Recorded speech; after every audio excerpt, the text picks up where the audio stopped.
Book 1. The Beginning of the End. Chapter 1. I woke up shaking. I panicked at first, thinking I was having a stroke or something.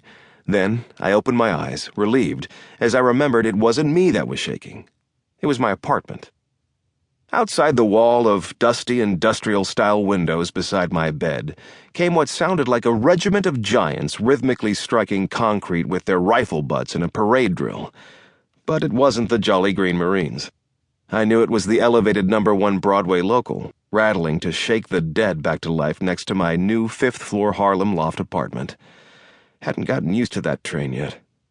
I winced, covered my head with a pillow. Useless. Only in New York did one have to actually pay for the privilege of sleeping beside an overpass. But I was so broke, I couldn't even afford to complain. I sat up. I couldn't even really afford to sleep. I couldn't even afford to think about money. I'd spent it all and then some. My credit was in the sewer. By that point, I was in tunnel vision mode, focusing my entire life on one desperate need: to figure things out before it was too late. Things hadn't always been so dire.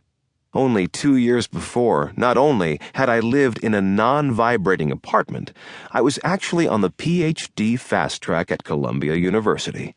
I was the golden boy in the ecology, evolution, and environmental biology department, so close to the brass ring I could practically smell the book contracts, the cocktail parties, the cushy university appointments.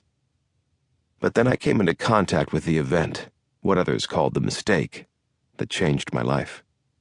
I noticed something that wasn't quite right, something I couldn't let go. That's the way it happens sometimes.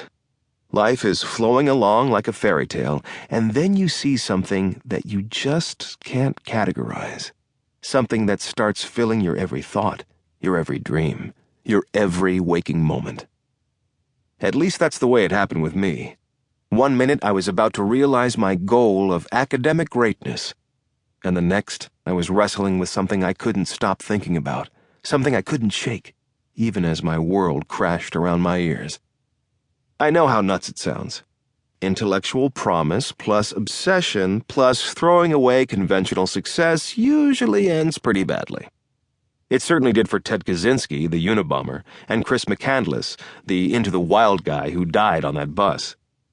But I wasn't some malcontent or mystic trying to form a deep, intrinsic connection to an ultimate reality. I was more like Chicken Little, an evolutionary biologist Chicken Little, who had detected that the sky actually was falling. Except it wasn't the sky that was falling. It was worse. Biological life was falling. Animal life itself. Something very, very weird and very, very bad was happening, and I was the only voice shouting in the wilderness about it. Before I get ahead of myself, my name's Oz. My first name's Jackson, but with a last name like mine, no one uses it. Unfortunately, my father is also known as Oz, as are my mother, my 3 sisters, my uncles, and all my paternal cousins, which gets confusing at family reunions, but that's neither here nor there. What is here and there, everywhere, is the problem I was monitoring, the global problem I'd by that point pretty much devoted my life to trying to figure out. It sounds grandiose, I know, but I feared that if I were right, and for the first time in my life I truly hoped I was wrong, a planetary paradigm shift was underway that was going to make global warming feel like a Sunday stroll through an organic community garden.